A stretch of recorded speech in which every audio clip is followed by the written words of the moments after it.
بسم اللہ الرحمن الرحیم۔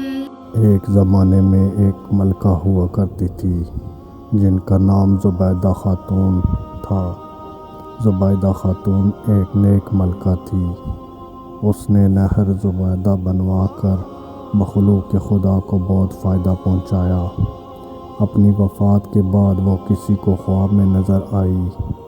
اس نے پوچھا کہ زبیدہ خاتون، آپ کے ساتھ کیا معاملہ پیش آیا؟ زبیدہ خاتون نے جواب دیا کہ اللہ رب العزت نے بخشش فرما دی۔ خواب دیکھنے والے نے کہا کہ آپ نے نہر زبیدہ بنوا کر مخلوق کو فائدہ پہنچایا، آپ کی بخشش تو ہونی ہی تھی۔ زبیدہ خاتون نے کہا نہیں، جب نہر زبیدہ والا عمل پیش آیا تو پروردگار عالم نے فرمایا کہ یہ کام تو تم نے خزانے کے پیسوں سے کروایا، اگر خزانہ نہ ہوتا تو نہر بھی نہ بنتی۔ مجھے یہ بتاؤ کہ تم نے میرے لیے کیا عمل کیا؟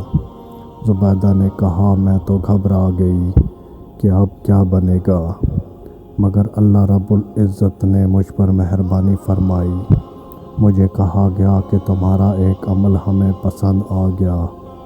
ایک مرتبہ تم بھوک کی حالت میں دسترخوان پر بیٹھی کھانا کھا رہی تھی کہ اتنے میں اللہ اکبر کے الفاظ سے اذان کی آواز سنائی دی۔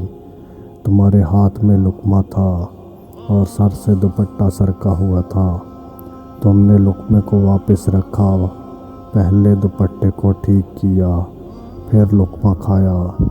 تم نے لقمہ کھانے میں تاخیر کی، وہ بھی میرے نام کے ادب کی وجہ سے۔ چلو ہم نے تمہاری مغفرت فرما دی۔